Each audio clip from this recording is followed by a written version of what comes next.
ఇప్పుడే country delight యాప్ని download చేసుకోండి. Download the country delight app now.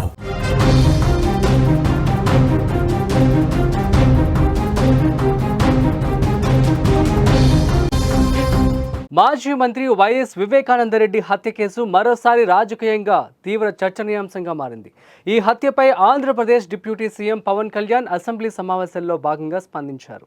మన కళ్ల ముందే ఒక హత్య జరిగినా ఆ కేసులో ఏమీ చేయలేకపోయామని ఆయన ఆవేదన వ్యక్తం చేశారు. వివేక హత్య జరిగిందనే విషయం అందరికీ తెలిసిన సత్యమని పవన్ కళ్యాణ్ పేర్కొన్నారు. ఈ వ్యాఖ్యలతో రాష్ట్ర రాజకీయాల్లో ఈ కేసు మరోసారి వేడి పుట్టించింది. వివేక హత్య కేసుపై పవన్ ఏమన్నాడో చూద్దాం. కళ్ళ ముందు మనకి ఈ రోజుకి వివేకానంద గారి కేసులో మర్డర్ జరిగిందని తెలుసు, మనం ఇంకా చేయలేకపోతున్నాం దాన్ని. ఇవన్నీ అందుకని దీని అంటే నా ఉద్దేశంలో అపీల్ టు యూ. ఇదిలా ఉండగా ఇదే కేసుకు సంబంధించి సుప్రీంకోర్టులో ఇటీవల కీలక పరిణామం చోటు చేసుకుంది. ఈ కేసులోని నిందితుల బెయిల్ను రద్దు చేయాలని కోరుతూ వివేక కుమార్తె వైఎస్ సునీత దాఖలు చేసిన పిటిషన్పై సెప్టెంబర్ 16న సర్వోన్నత న్యాయస్థానం విచారణ జరిపింది.